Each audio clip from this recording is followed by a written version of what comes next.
Hello, I'm Nathan Judah. I'm here with Wolves reporter. It is, of course, Mr. Liam Keane. Liam, we've heard from Mr. Gary O'Neill ahead of the big game. It's Spurs 12:30 kickoff on TNT Sports, but we shall be there watching in person.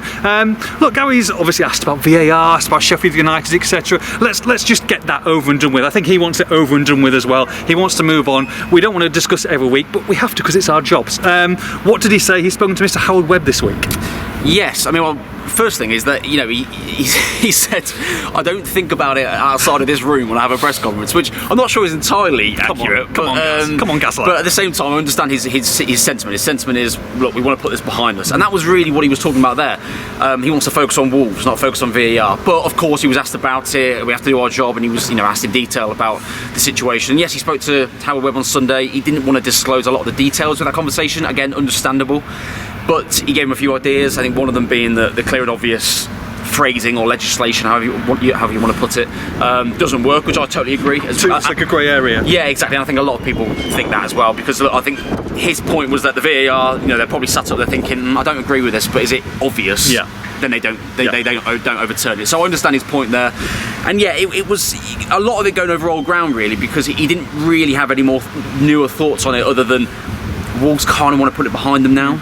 Which it's always going to get to this point. It's going to go from, dismay, anger, into, right, let's calm it down a little bit now. Let's focus on the football. The players have all had their say. Nelson Semedo obviously spoke to me after the game. All the players on social media have come out and had their say. I think Wolves are going to try and move away from it now, up until there's another howler at Molyneux tomorrow, and I'm sure they'll come back to it. And look, I think it's unlucky for Wolves as well. I mean, obviously every single decision's gone against them, but at the same time, these aren't games when, let's say, they're winning 3-0 or they're losing 2 or 3-0 and the game's gone and it's later on. They're all crucial decisions that are making the big difference on points, whether it's a win, whether it's a loss, whether it's a draw. These are all crucial mistakes, and I think that's why maybe we're so frustrated about it, and so is Gary O'Neill. Yeah, well, we should be, because you talk about clear and obvious. Yes, granted, there's some sort of subjectivity to it, but it's pretty obvious to us that they're the wrong decisions. You know what I mean? So I can understand why there's a frustration, but Wolves have got to focus now on doing what they can do better. And the point that we made, and that Gary O'Neill made again today, is that they should have beaten Sheffield United based on that first half performance, regardless of referee decisions, and that's what they need to improve on. Yeah, look, Spurs come in obviously very good form. I know they got beat up by Chelsea, but down to 9 men. Plenty of players missing for them. How was the approach this week, and what players and what team news has he got for us? Yeah, I mean, just quickly with Spurs, coming out of the press conference, we're told that Madison and Van der Ven are out until January, aren't they? So the press conference was going on at the same time as the Wolves one, so that's what we're hearing, which of course is great news for Wolves. Mm-hmm. Don't get me wrong, and Gary O'Neill sort of admitted that. Which is nice. It's kind of refreshing. Yeah, I mean, we know this is a fact anyway, but managers often don't say it. But he said, look, like any manager, we're going to be pleased when their best players aren't available. Of course we are. As they are with Pedro Neto. Exactly. So, yeah, Wolves in a slightly better place than last week, maybe unexpectedly, because we spoke last week on video after the press conference. Gary O'Neill said Hugo Bueno was close, probably fitness-wise wasn't going to be ready for Spurs as well, but he said that he will be involved tomorrow now. Yeah. He has been in training. We've seen pictures of him in training this week. So Hugo Bueno will be back. We expect him to be in the squad by the sounds of what Gary O'Neill said. And then the normal expected injuries, Neto and Hodge obviously both out fairly long term, although he did say that he hopes that Neto will be for the Fulham game after the international break, but very cautious again, no guarantees on that.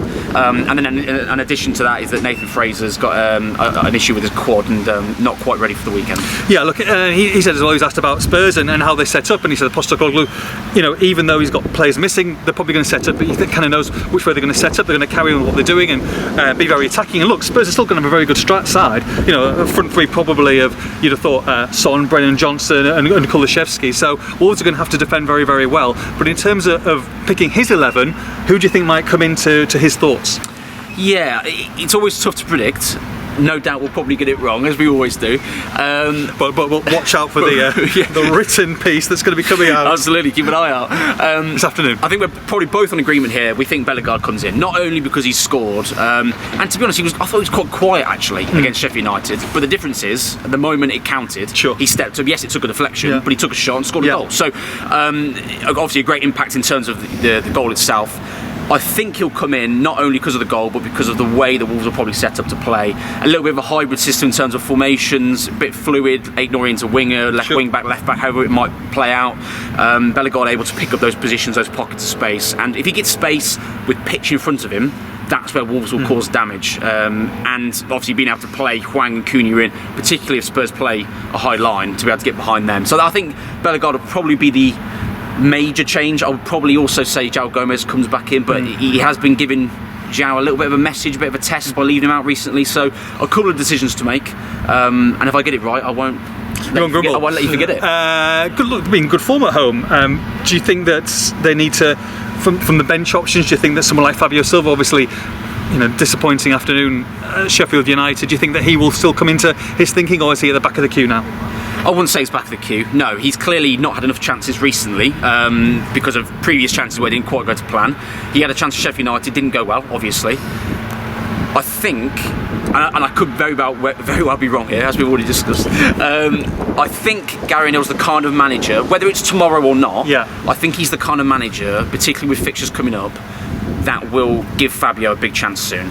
I think he's the kind of guy who will go, right, okay, I had a chat with you, I told you what you need to do, I understand that you're desperate to do well for Wolves and you're emotional after what happened at Sheffield United. This game, whether it's tomorrow or whether it's Burnley coming up or Fulham coming up, whatever it might be, and he goes, right, there you go, this is your chance. And I think as a start or off the bench? I think both. Oh, okay. I think probably a bench before a start. I think he'll get both. Again, specifically or especially rather, with the amount of fixtures in December coming up. So I do think Fabio will get a chance, and it's up to him to take that chance. It's Wolverhampton Wanderers, it's Tottenham Hotspur, Liam Keane. I'm going to go for the prediction, then we'll finish off with Yao. I'm going to say it is a Wolverhampton Wanderers home win, 2-1, baby. I hope you're right. Go on. But I have gone with a Desmond. Ooh. 2-2. Desmond, 2-2. I think it's fancy it. No, they were the 4-goal thriller, back-to-backs. I mean, I'd be well back-to-back Desmond. At home. At home, I was going to say. Spurs are a very, very good side. Very, quick and exciting on the attack, but Wolves are, equally as good, I think. And going forward, I think it could be a good day for the forwards, not so much for the defenders. Mr. Liam Keane and Mr. Nathan Jude will be loving the breakfast. Will it be a breakfast tomorrow? Probably, yeah. I can't wait, mate. Pre-match media breakfast. I'm already excited, 8 a.m. salivating, thinking about it. I'm ready to go. For more than full build up on this one, make sure you log on to expressandstar.com.